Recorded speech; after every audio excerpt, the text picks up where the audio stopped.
Welcome home. We are WNST, Towson, Baltimore, and Baltimore Positive. We are positively taking the Maryland Crab Cake Tour back out on the road. It will be without cheese for my next guest because he does not eat cheese. He has been our defending champion, and there's been some Jeffrey Mayer coming up here lately, like in my news feeds, and then it was a part of my documentary. This guy was a part of my documentary. He was my one-time Oriole insider. He was inside enough to get thrown out along with the rest of us. Alan McCallum now does things in Washington, D.C. He's upscale these days, but he is still loving him some Orioles baseball. We don't get together nearly often enough, whether it's at games. Hey, Curio offered me those tickets. If I get the tickets, you're on speed dial, Alan. I mean, to take to a game here. And I do know that you've made time to make sure your MASN subscription works wherever your digital device might be. This is the year we've all been waiting for, right? Like I've known you 28 years, 29 years, 29 years. I think you and I've known each other. This is 1995, yeah. this is the year we've been waiting for, right? This is the baseball team you and I for 29 years of bitching, moaning, complaining, walking in, walking out, throwing up, throwing down, fighting back and forth about this franchise. This is where it's at right now, right? Like this is as good as it gets, dude. You and I could do this every day, right? Well, first off, while I work every day in Washington, D.C., I still reside right here in Baltimore County. So I'm living the dream here in Baltimore. I don't know. I mean, a lot of people would say last year 101 wins is pretty good. These last couple of seasons have been amazing, and the Orioles are on track for that again in 24. So I would say that this is the window that we've been waiting for since we've known each other. Probably for the next 4 or 5 years at least. This Orioles team is gonna look to contend and be among the elite, not just in the American League, but in baseball in general. Well, because I'm on double secret probation and under further review for my press credentials, I'm not going to talk about the ownership, but like the ownership sits at the forefront of all of this because Luke and I are talking about, are they going to package Kjerstad and Mateo with some two prospects further down the farm to try to go get a starter, a reliever, two relievers? They have too many outfielders.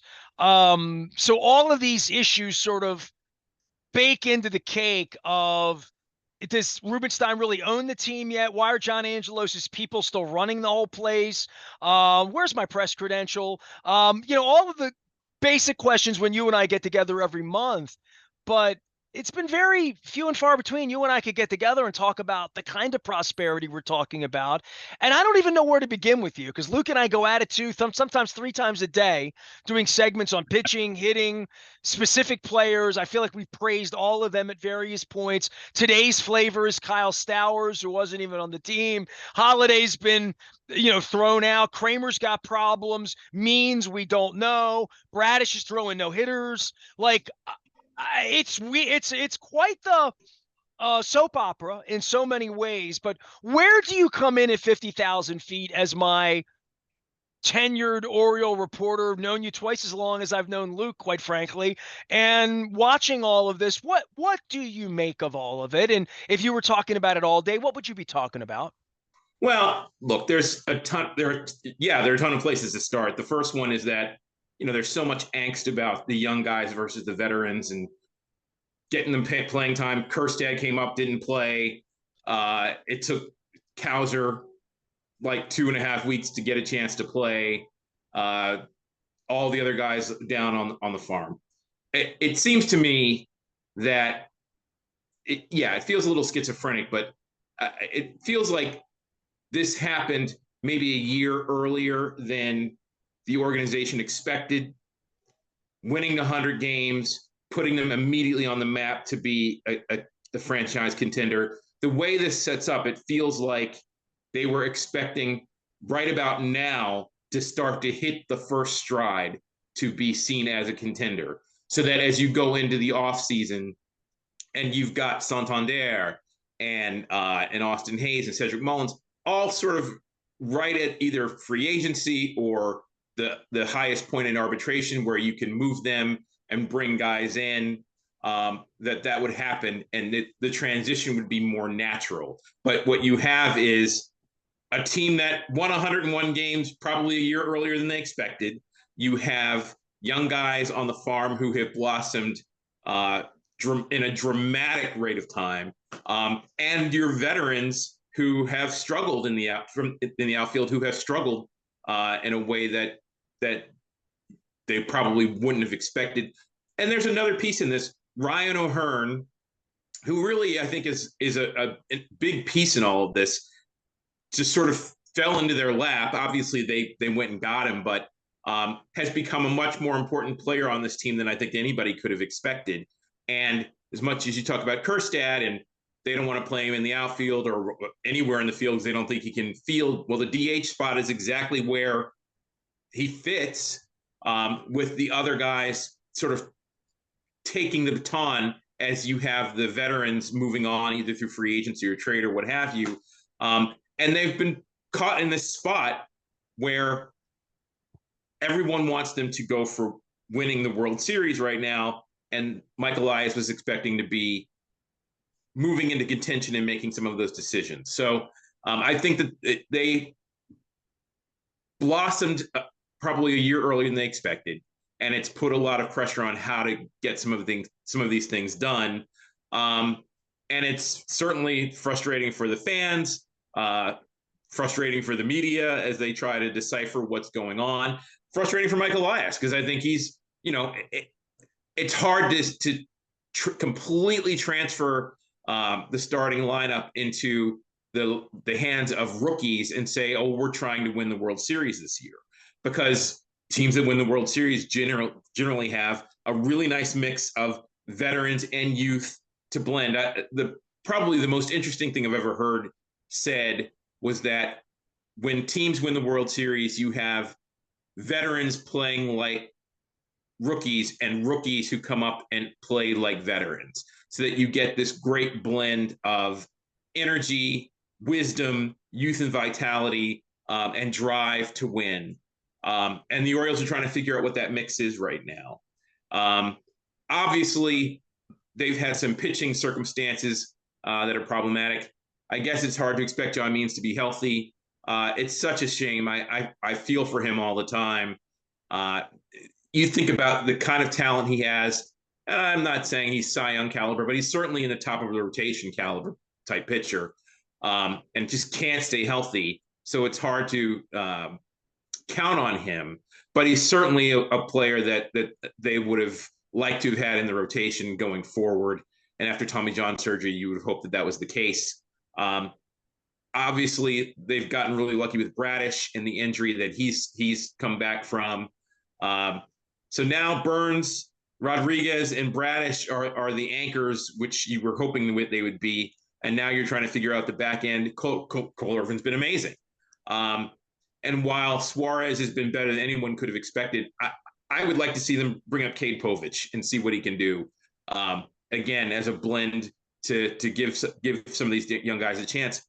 You've got to remember, if the intention is to bring up so many of these young guys at some point, when you try to sign them later on or extend them, the thought might be, hey, you've retarded my major league ascension for an extended period of time. Why should I give you hometown discounts? I mean, there are other parts of this equation that everyone's trying to figure out. But they have an opportunity to advance a guy who's done nothing but succeed, at least for the last little while here in Cade Povich. And it makes sense to me to put Suarez back in the bullpen and give him a shot and see what he can do. It's fascinating. This time last year, Stowers is getting blocked by Santander and Mullins and Hayes. And, if all those guys were hitting at whatever pace, I wonder then what happens to Cowser and then Stowers, and if Holiday had come up and hit, because there's really a chance all of them could be all firing at some level, and nobody's walking. And Luke and I haven't talked about that, but on base percentage and where the Yankees are as far as walks ahead of them, not to mention power and the Yankees being a very formidable version of the Yankees here thus far at the 1/3 pole. But the outfield and the blocks and the amount of talent and the money and the arbitration, to your point, that's a great point that it came a little earlier than their timeline would have had it with those players. But it's fascinating that Mullins and Hayes have not been able to hack the heat here of this and having the footsteps. And they were, you know, track ready guys. There were guys that struggled. Mullins struggled famously before he sort of found it.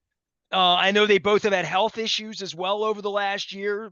Mullins most of last year, Hayes too, and breaking down. But this is a weird transitional time. And, I go back 40 years ago to DeCinces coming in for Brooks Robinson and, Don Baylor and those guys coming in for Buford. And, there was a transition from glory team players, including my cousin, to Belanger, right? Like all of that went on during that period of time.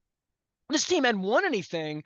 And it felt like the Hayes and Mullins guys, much like it probably felt like Mancini this time 2 years ago, they were going to be here when, as Buck would say, a pile diver in all of this. I don't know who the pile divers are, and I don't know who they're going to deal out of the organization. Ortiz was blocked. That was never really going to happen. So that sort of made sense. But it feels like they have the kind of depth where we're going to wake up to a WNST text and they're going to deal something for something, because it feels like Elias will be willing to do that with the depth, wanting to do that, believing that pitching's going to be a really key component to winning games in October. And also ownership, and this is where I will bring Mr. Rubenstein in, the Ruben Splash, whatever. It's going to be a checkbook issue to say, will we take on salary in August in a way that we haven't? And I guess they will. I mean, I am assuming all of the positive things that some 74-year-old billionaire is going to want to win, and win now, especially when he knows anything about baseball. And there's still some questions of how much he knows about baseball. But this is rarefied air in the 29 years of our relationship to be saying, how do we win a World Series this year? Not how do we compete, not how do we beat the Yankees in the American League East or whatever. How do you build this club to be able to win short series, defense, running the bases, little things, one-run games in October that they're going to need to do that they weren't real good at last October, and whether they learned from that or not. But assembling this roster is something, because it's not cut and paste at all. It really is. Look, there's a lot there. You said you were talking about pile divers. I think this club has a lot of pile divers. They're so athletic and they play the game hard. You watch guys run the bases. They're one of the best base running teams in baseball. My point is, who's going to be on the team when they're diving on the pile? Because they're going to trade guys, to your point, that they feel like Austin Hayes is they don't think he's not a winner or whatever. There's 3 spots in the outfield, and he's not the best one right now. He's the 4th, and that's still up for bid. So let's be realistic. I mean, if you're Mike Elias and you're going to your owner and saying, we really need you to commit to Gunnar Henderson, Adley Rutschman, the young guys, it's hard to look at an Austin Hayes, and I hate to say it, but it's Cedric Mullins, and say, commit to them when you've got all this young talent that doesn't cost anything right now, and who you project to be better in theory than they are, or at least have longer track records. So if you're going to recommend anything to your now owner, it seems to me that it would be commit to the young guys so that we can build on this, and save on the front end, knowing that they're going to get more expensive as they go on. And knowing that one Rutschman or one Henderson's going to cost you 5 of the rest of these guys. Sure. I mean, and Santander, in my opinion, is a little bit different than Mullins and Hayes, because he's a switch hitter, because he's a real power bat. Given that so many of these young guys are left-handed, I know that the Orioles right now have some of the best numbers in terms against left-handed pitching in baseball, but if realistically these guys are all going to come up, if it's Jackson, let's say they trade Mountcastle. In my mind, it looks like the infield at some point is going to be Westberg at third, Henderson at short, Holiday at second, and Mayo ultimately playing first base, which means you're moving off Mountcastle. We've been moving off of him for 3 years, and all he does is hit the ball. Right? I mean, But and he gets hot at he gets times, and streaky. He's incredibly streaky, and when he's on a streak, you can't get him out. And then there are other moments when it looks like he's a little lost. He had issues last year as well from a health standpoint. So there are a lot of things to consider about him. But if you're going to commit from a financial standpoint and build a plan for a team that, while they have a new billionaire owner, is still from a market standpoint going to be limited in terms of what kind of revenue they can bring in on a regular basis. So you have to run your business intelligently. That seems to me to be the plan that you would promote. So you're talking about finding a way to move off of these guys. Even Ryan O'Hearn, I mean, if you're going to commit to the young guys, how long is his shelf life? I don't know. In terms of winning the World Series right now, look, if they find that they need another top rotation pitcher, then yeah, they're probably going to have to move some of the top tier talent. If they need relievers, you can get relievers of decent quality without moving your top tier prospects. Well, they should have no problem getting relief pitching then in the end, right? Because like they're going to have a surplus of a surplus here to some degree. You would think. So it's all about, is it a rebuilding team like Oakland that's going to look for your best top prospects, or is it going to be a team, for example, like the New York Mets, that may be jettisoning payroll as well as trying to make spots for some guys that they're going to take a chance on. So, I mean, a lot of it's who your trade partner is, what time of the year it is, and what they think you can get. The tricky part with the new system in terms of the wild card is that a lot of teams think that they'll have a chance to get in, and that are basically playing 500 ball right now or maybe below, and won't move off some of their guys.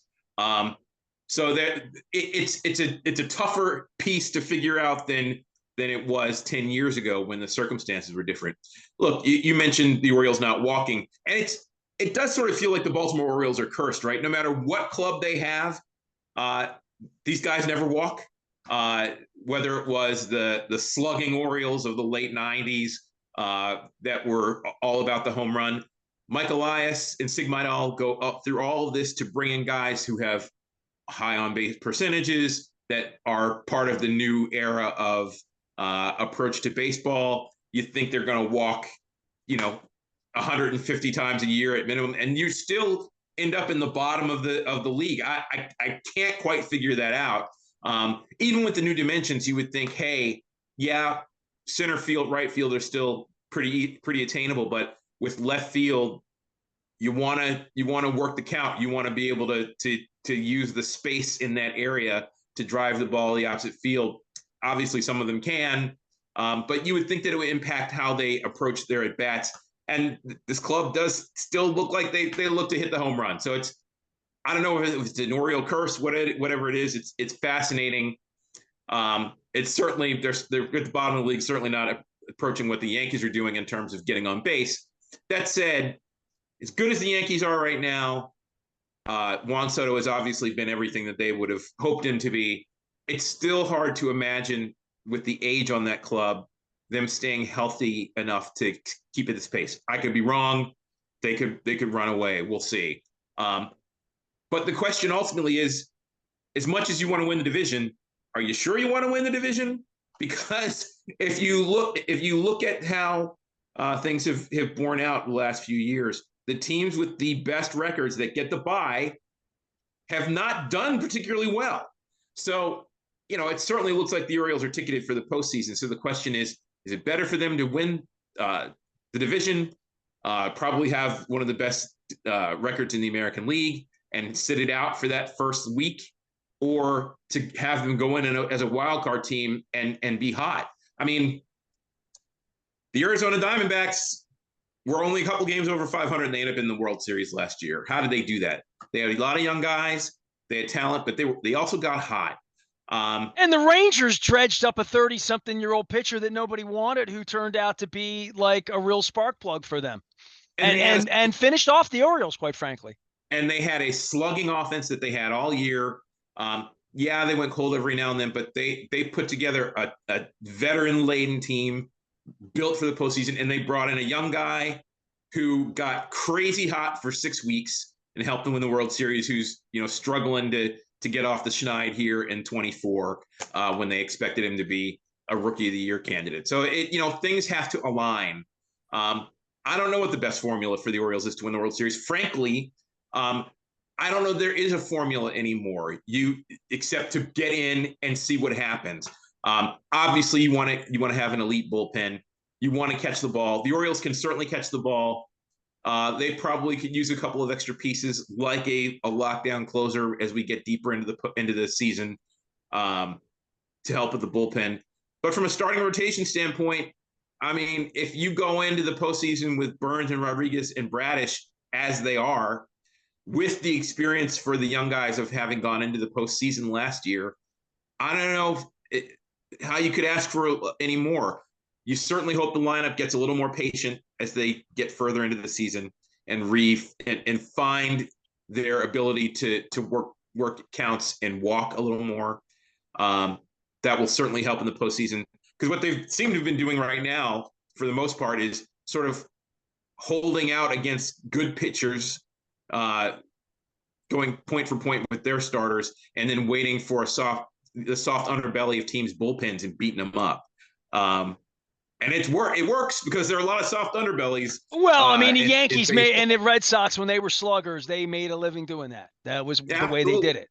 The other piece is that the Orioles also seem to play well against the American League East. They seem to play and hit better against teams and pitching staffs that they are more familiar with. So you certainly can't argue with going well against your division. But I don't know that there's a formula anymore, because it really is the wild, wild west now, more than ever in baseball when you get into the postseason. Alan McCallum is our guest. He has been our baseball friend and analyst here for 3 decades, and he's also featured in our 25th anniversary documentary. I don't know if you've seen the doc yet, Alan, but it's brought back a lot of memories, and Jeffrey Mayer's in there, and where we were, and to have a Corbin Burns, to have a number one, to feel like you have an emerging guy in Rodriguez that I would say in that Ben McDonald, Messina sort of, you think he's going to be here 4, 6, 8 years contract if he's that kind of guy. I don't know what they're going to do with Burns. And Bradish, the no-hitter aside last week, and Kramer, we'll see how his arm is. We went from 6 starters to 4 real quick. If I'm writing my column this week for Mike Elias, the notion that you have these outfielders, this deep depth in your organization, they're not done with pitching for me. And as much as you're like, get a closer, some would say you can grow a closer, try Suarez. I don't know. I'm making that up. But the starting pitching and where they are now, that feels very tenuous. And you want to bring up the next prospect, right? And that's cool. And I'll hear Povich, okay? But I also think that there's something for Burns being gone at the end of the year, and that they're not going to pay him. That if you're going to rent in the July period of time, which we're getting there, it's a couple weeks away, we're still going to be a contender, whether it's first place, second place, wherever the Yankees are. Finding another pitcher, finding another starting pitcher who could be your opening day starter next year to go with this, because the Burns thing, you're probably not going to shop in that market. I start to question signability in a lot of ways. Boris clients, fans clamoring that, Mr. Rubenstein's going to sign Gunnar Henderson. Find me the Boris client that doesn't go to market, right? So the notion that any of that money is going to be spent or sunk soon that's for the Rex Barney show. No offense to Rex, whom I love, but I'm not taking phone calls on that all day. I'm taking phone calls on what can we affect right now. And what you can affect right now is to go get last year's Dylan Cease, right? Whoever that is, where, if you can go make a deal, and if that involves Kerstad, if guys that you're not going to use because of their glove, or if that involves any of the current veteran guys we've talked about. And I even brought Mateo's name up, and Luke sort of scoffed at him being trade bait. And I'm like, I don't know. Other teams would like him for the same reason we like him. Glove, runs, put him in, maybe he hits a little bit, versatile, whatever. He's played his way into having like this weird value to the Orioles. I can't deal him. We need him. Well, okay, but if it gets you if it gets you another starting pitcher, I'm not off the starting pitching thing yet. And again, the relief pitching thing, it's so fleeting. Yeah. 1 minute it's Webb, 1 minute it's we're going to give Kimbrel 13 million, and then we're going to regret that. Oh, we don't regret it anymore. He's been okay for 2 weeks. That's relief pitching, but starting pitching, and when guys' arms fall off, and Bradish to me is always like, okay, I like the way it looks now, and we can talk about guys that have made it through this UCL strain without getting surgery, without getting shelved. But I'm also looking like, dude, it's not even June. And if he goes out and throws 103 pitches every other time out, and he adds innings twice a week, and all right, now it's October. He's thrown 150 innings, 160 innings. Like, what are you going to get out of him in October? Or what do you feel like you're going to get out of him? Because to me, Luke and I talk about this with Lamar Jackson, and the Ravens can't do anything till January. Like, they're going to be measured. The Orioles are going to be measured like that too. To your point, you've already been like, we don't need to win the division. Okay, fine. What we need to do is win game 1 in October. Yeah. Whenever game 1 is, we got to win game 1. And if Burns is the guy, that's cool. I'm thinking long-term for the team, while they have all of this deep depth, while things are in control, while arbitration, like all of that's going on. This is time to get back into getting another Corbin Burns, and one that you might have control of later on, and be willing to take on money. To your point, Mets, you have names out, there's teams out there that are going to be faltering. I'm thinking about starting pitching as much as everybody else is worried about the bullpen. So I would have loved to have seen what would have happened during the offseason had Rubenstein taken control of the team in, say, October. That would have been very interesting in terms of how they divvied up their assets. Would Dylan Cease be here along with Corbin Burns, for example, because they felt like they could handle that? He has an extra year, where Burns is a free agent at the end of this year. It seems to me Corbin Burns has made it pretty clear he wants to go to free agency, much as you were describing a couple of minutes ago with some of the other guys. So I don't know, no matter how much you offer him, I don't know whether he'd sign at this moment to come back to the Orioles. I'm not ruling out him coming back if Rubenstein is going to put his money behind his celebrity currently. But it seems to me he's going to go to free agency. So, I mean, I don't know if there's anything you can do about that.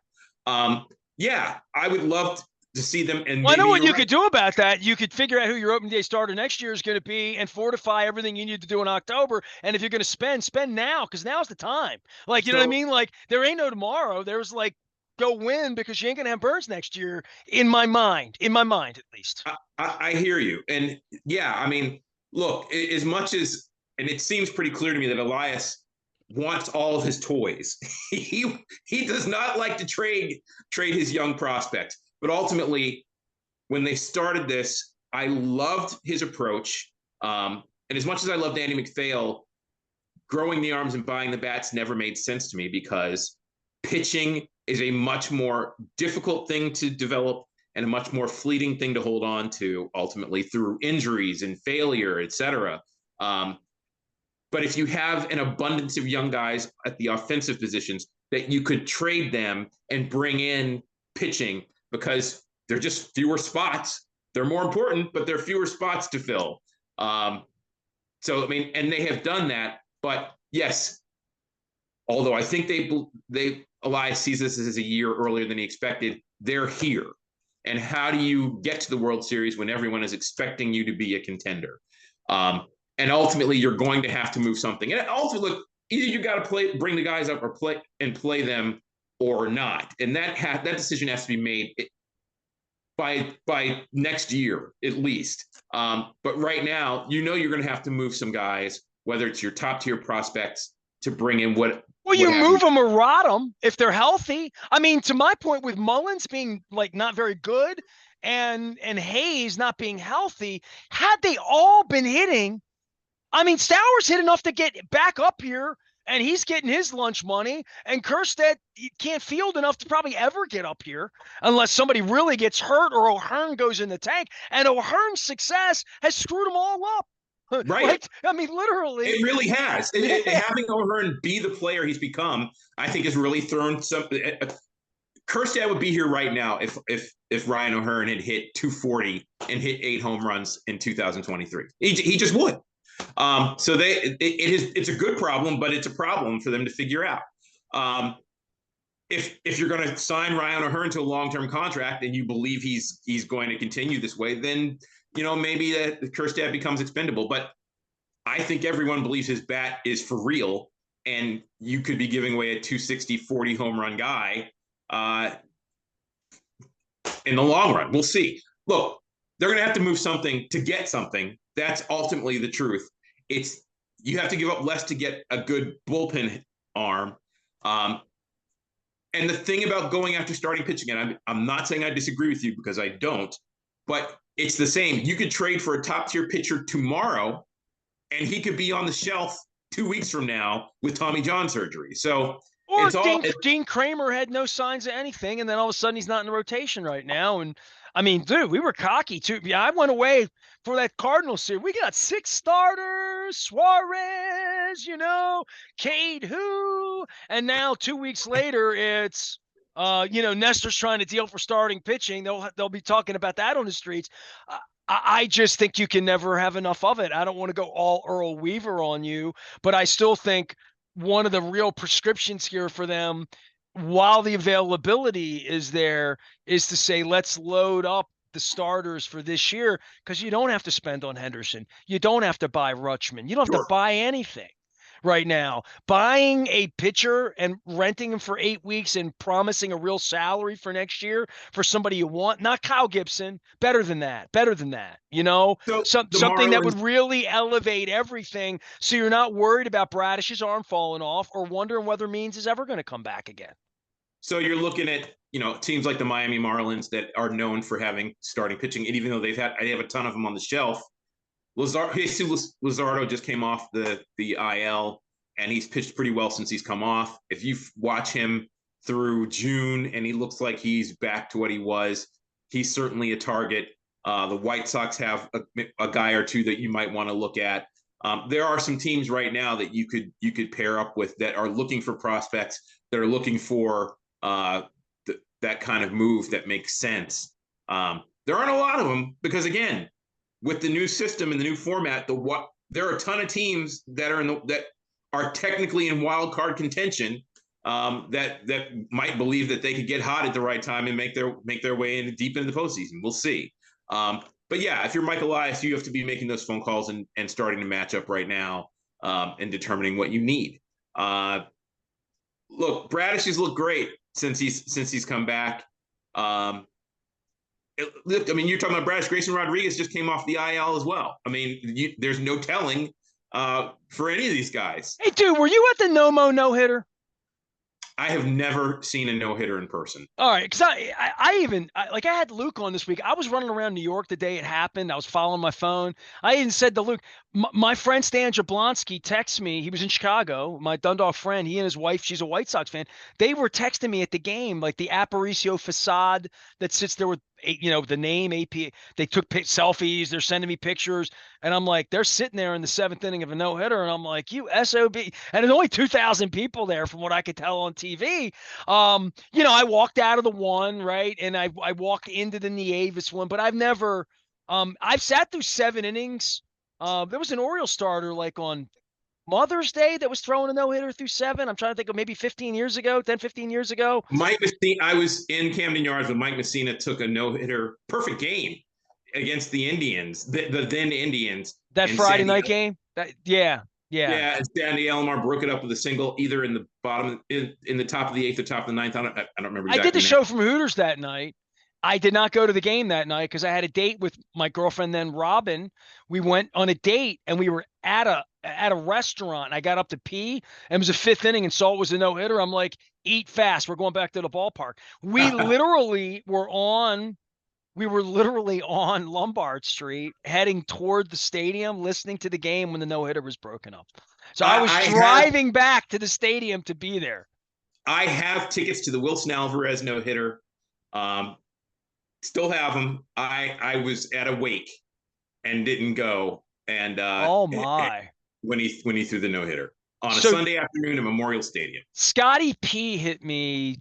Scotty and I have been friends for 30 years. Scotty P hit me back in, it was in 99, whatever year it was. He's like, hey, Bruce is playing Brendan Byrne Arena, not the stadium. He's playing the arena.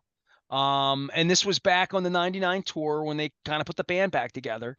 And he said, and the Yankees are playing the Expos at like 1:00 at Yankee Stadium. You want to go up to Yankee Stadium? We'll go to the game.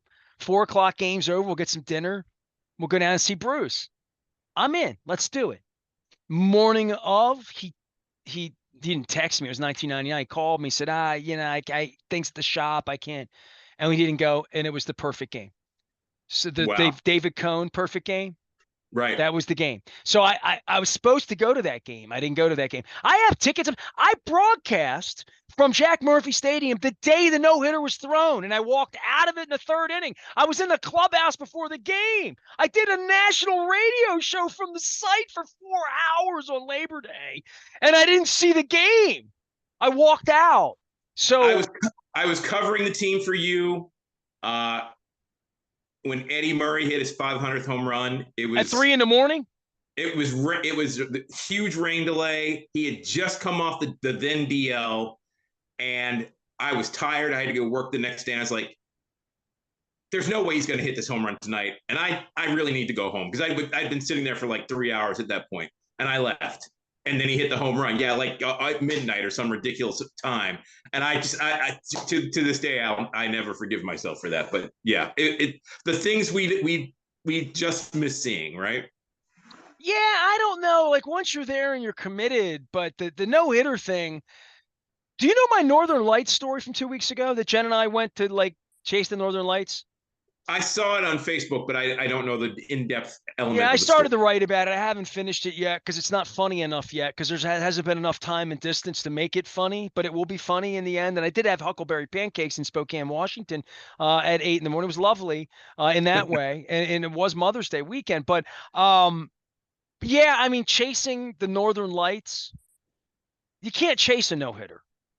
You know what I mean? You know what I mean? You just plop down at Comiskey Park, send your buddy from Dundalk a picture, and in the 7th inning, I'm pissed. You know, my son was at the no-hitter and invited me to the game that night. I believe it. And my son never goes to baseball games, but he was at the no-hitter. So stranger things have happened, but when that sort of weird thing happens with Bradish, all I think about is it's never going to happen for me. And maybe it will. Maybe it'll just randomly, the next baseball game I go to, it'll happen. He was never going to throw a no-hitter. As you were saying, right, they're trying to protect his arm. He was approaching 100 pitches before the 8th inning. It was never going to happen. And anybody who's upset that they took him out of the game is not looking at the big picture of a season. They're playing Stratomatic. Yeah. They're not playing real baseball. Well, you know, Luke didn't even send the text out because he's not going to finish the game. So Luke said he was going to give it one more inning and say Perez and Bradish combined for 8. But the WNST text server's still out there. It's been around a long, long time. Maybe we're in year 17 of the tech service now, but Alan's been around even longer than that, going back to 1995. Alan has been my baseball. Next year we should do something warm and fuzzy and celebrate 30 years and, go out to the Negro Baseball Hall of Fame Museum or just do something fun. I don't know. Go to a Banana Slugs game down in Savannah or whatever, do something fun. What do you think? Let me tell you, boys and girls, knowing Nestor Aparicio for 30 years is not an easy task. So there should definitely be some reward for that. I'm kidding. It's a joke. Should I take you to the Field of Dreams thing out in Iowa or something like that, or no? That sounds like fun. What's on your bucket list? Do you have I need to know this because I always wanted to do 30 ballparks in 30 days and then I did it. And now I've been to the new Texas Stadium. I haven't been to the Atlanta Stadium yet. The truest, I haven't been to that place yet. I almost saw Billy Joel there, but I haven't. Do you have any I mean, obviously an Oriole World Series game, is that like sort of like the Yeah. Northern Lights? Like that has to happen. So it doesn't need to be in 30 days, but I would like to get to all 30 ballparks. I have been in the Atlanta ballpark. I've been in all three Atlanta ballparks over the last 30 years. I have been to I've been to All-Star games, division, wild card games, division games. I have not been to a World Series game. I Oh, would, okay. I would love it to be an Orioles World Series, but I do want to participate in a World Series game at some This point. shocks me that one of the hoi polloi in Washington didn't invite you as a non-denominational baseball fan to participate in the grandeur that was Nationals World Series Jason Worth glory. I'm not telling you that I didn't get offers, but I had just started a new job and was pretty deep in it at the time. A couple And you months didn't before. want your first World Series game to be a Washington Senators game? Uh, while I love my friends that are Washington Nationals fans, and I'm happy for them that they won a World Series, I'm not sure that would have been the best emotional moment for me Oh, to were you participate. really happy for them, or were you not happy? Were you a little gel?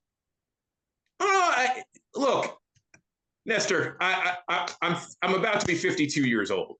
Okay, I mean, I could appreciate someone else's joy in that moment. If you're asking me, do I think that it long term it has hurt the Orioles that the Washington Nationals are in Washington?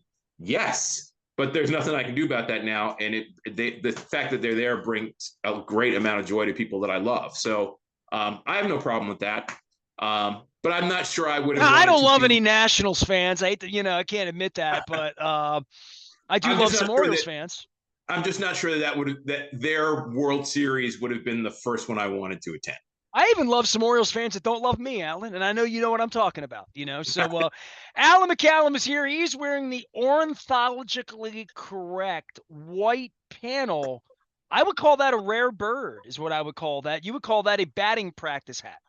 It is the Orioles' official batting practice hat for 2024. In other words, that's another piece of merch because it's a hat you don't have. So go out and buy it, and I did.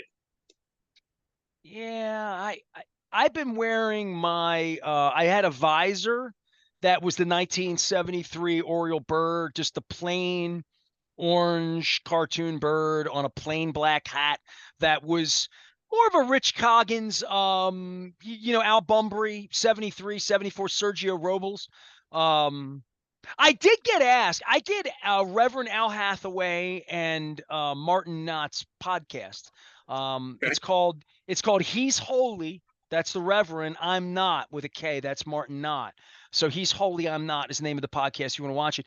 And they both have been guests on my show over the course of time through years in politics and this and that. And Reverend Al's always been just a good man trying to make the city better. Also got a mean golf game he does. He looks a little bit like Samuel Jackson, but he's got the soul of Lenny Moore. So I was doing their podcast in Vegas last week, which we're going to air this week. The minute Martin sends it over to me, I'm going to get it on the air because it had my favorite subject in it, me. I was the guest, not the host. So they asked me on the spot, Reverend's like, who's your favorite Oriole of all time? And I'm like, Alan Mills. I just said Alan Mills. This is I popped out. Wow. And so I didn't know like what to say. I was going to say Sergio Robles or Tom Chopay, but I didn't think that would be funny. I loved Mike Boddicker. I mean, Renicky was always my favorite Oriole of that era. I would say lifetime achievement, Mike Flanagan, through my Sure. relationship and the depth of relationship that I have with Mike. Jim Palmer's the greatest Oriole, but you know what I mean? But I said Alan Mills. So if I say to you, who's your all-time favorite Oriole? Who's your all-time favorite Oriole? Well, Alan Mills ranks up there. Alan Mills is a really, really good dude. Um, Cal Ripken is the greatest Oriole of my experience, having watched and covered the team. My favorite Oriole. And you loved covering Cal. Cal was all that in a bag of donuts for you to cover. Cal was good to you. You were good to Cal. Like Cal was in demand when you covered the team. Like when you first Yeah, came on, I probably took you over to the locker and said, Cal Allen, try to be nice to him despite me and your brother. yeah, You no, know, absolutely. Chris, I can give you a top 3 or 5. go Chris ahead. Hoyle, Mike Devereaux, um, Brian Roberts. I'll tell you what is I know Gunnar and Adley are the faces of the team. I really love Jordan Westberg. I love the way the kid plays. I love the way he takes at bats. I love that he's serious on the field. Um, he's a grinder. I love everything I've seen about this kid. So I would I tell you love right. O'Hearn. I always say to my Yeah, wife, he's the first round draft pick. They quit on him and his potential, and the Orioles. This is the real tribute to the organization, or guys like that they made better. And I love guys that can make themselves better. After they've been beaten around and devalued to some degree. And they've done a really good job of that. But Felix Batista's like that. I mean, they've found a lot of unpolished diamonds that they've cleaned up. It gets a little frustrating when you see the kid that came in that they just traded for, walking 4 guys and Vieira, yeah. looking like he has absolutely no idea. People are thinking, hey, we're trying to win the World Series right now. No more projects. But Cano and Batista and O'Hearn, they're in that position because they made some projects work. They tried to make Fuji a project last. I mean, and I've been saying there's going to be a Fuji in this Vieira. I mean, they're going to keep trying, and that's what ball clubs do, right? That's what they're going to be doing the rest of the way. Yeah. So I would tell you, Alan Mills, Chris Hoyles, Devereaux, you gave me Devereaux. You gave me Brian Roberts. You got any more? I love Joe Orsulak. Loved Joe Orsulak. The everyman. I loved Randy Milligan. Those guys from the '89 team were really special to me. You're the second guy that gave me Moose Milligan this week. How about that? So this was at '95. It wasn't the no, I'm wrong. It was the year, was it '91? It was the year the Twins won the World Series. And Randy Milligan broke their 15-game winning streak with a hit in the 9th inning to win the game. But before that, they had lost a game. They were in the middle of a horrible season, and I was a kid, and we pulled up to the gas station after the baseball game, and there's Randy Milligan, and I had my glove, and I said, can I go out? My parents were like, just go out. So I went out, and I asked him for an autograph. Mr. Milligan, would you sign the autograph? And I said, we just came from the game and they'd lost horribly. And he goes, oh, sorry about that. just a really sweet guy. You had your moment with the Moose, did you? Yeah, absolutely. There's a great picture of him taking the first pitch. Yeah. Down when it was all dirt. Yeah. With just the Bromo Seltzer Tower out in the distance to swing for. Well, I know the walls. If Bill Steck is listening, I want Moose Milligan on the show. Give me his text number.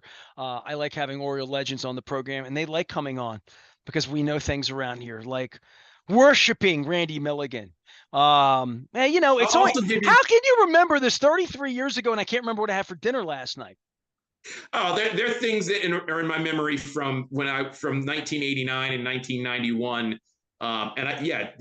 What was there yesterday is long gone. I will also give you Nick Markakis. I thought Nick Markakis was as consummate a professional ball player as you could ask for, and I loved the way he played. Well, I hope that you get to a World Series game involving the Baltimore Orioles before I get to the Northern Lights, because you know how much I love you, and I care more for my friends than I even do myself at this point. My Northern Lights adventure will take on its own life when it's meant to be. It's not meant to be yet. As the Orioles World Series is not meant to be yet, but I believe the time is coming. I believe you will. I don't know if I'll see the Northern Light. I'm going to try. But I do feel like the Orioles are going to play in a World Series game. I do believe I'm not sure it's going to be 24. I think there's still a lot of things that they're flushing out right now. but I think 25. Oh, come on. Don't be I think playing that 25. next year crap. It's I'm only just saying. May. Stop. They're going to win this year. Have a little faith. There's magic in the night. I'm You ain't not a ruling beauty, it but hey, out. you're all right. You know? I'm just trying to be realistic about how things Oh, happen. God. See, stop setting your bar lower than a world championship here for Mr. Rubenstein. We're under new ownership here.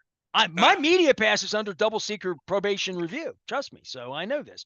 Alan, I appreciate you. When I get my press pass back, I'll let them know that you don't have one either. There was real consternation about me being Venezuelan. I will say that. So the fact that I brought up that they're keeping the only Venezuelan in the media out, there was major pushback against that in some way. And I said, is that not true?